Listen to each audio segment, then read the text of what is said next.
ओम बागेश्वराय नमः। मैं रिंकू देवी अच्छा ज़िंदगी में बोल रही हूँ।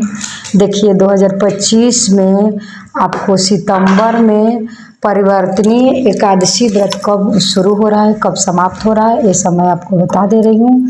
तो देखिए भाद्रपद पक्ष के शुक्ल पक्ष के एकादशी व्रत परिवर्तनीय एकादशी व्रत का शुरुआत हो रहा है 3 सितंबर को, दिन बुधवार पड़ रहा है, उसी दिन किया जाएगा।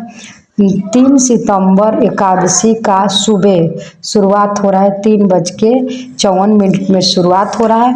तो वही आपको समापन हो रहा है परिवर्तनीय एकादशी व्रत 4:21 में समाप्त हो जाएगा। तो आपको बता दे रही हूँ 3 सितंबर को ही उदय तिथि होने के नाते आपको 3 सितंबर को ही एकादशी व्रत मनाया जाएगा। जो लोग अगर एकादशी व्रत ये करते हैं तो इसको करेंगे, उसके बिहान दिन का भी है, हरिवासन का समय रह रहा है, इसीलिए 5 सितंबर को भी 4 सितंबर को भी बहुत लोग कर रहे हैं। तो लेकिन सबसे शुभ मुहूर्त होगा आपको 3 सितंबर को परिवर्तनीय एकादशी व्रत का अच्छा होगा, व्रत करने के लिए है। उसके बाद में अब आपको मैं बता दे रही हूँ पारण का शुभ मुहूर्त। तो पारण का शुभ मुहूर्त है एकादशी व्रत का। कभी भी आप हरिवासन का समय रहता है तो उसमें पारण नहीं किया जाता है, एकादशी का व्रत किया जाता है तो उसमें पारण का सबसे शुभ मुहूर्त खोजा जाता है, उसके बाद आपको किया जाता है।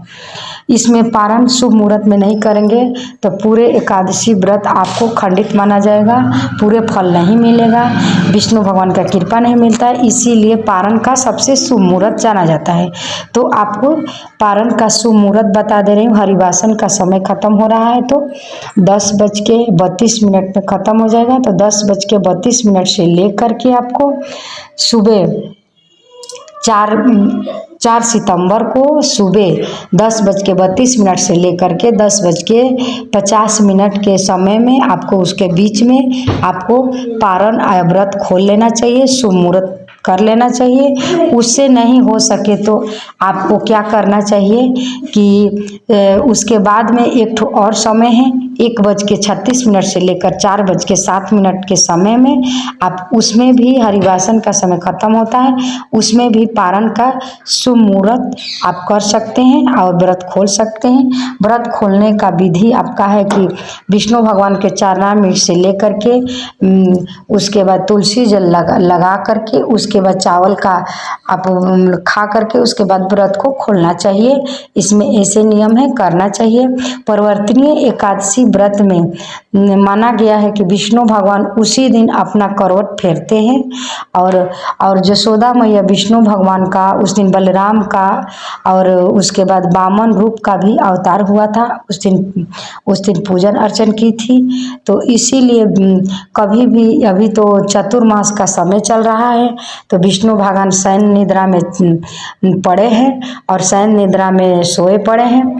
उसके बाद में आपको परिवर्तनीय एकादशी के दिन ही वो अपना कर को करवट फेरेंगे और उसी दिन, इसीलिए एकादशी एक परिवर्तनीय एकादशी के नाम से जाना जाता है। इस व्रत को सभी लोग ऐसे करते हैं और एकादशी व्रत करने से पुण्य फल की प्राप्ति होती है। और मेरा वीडियो पसंद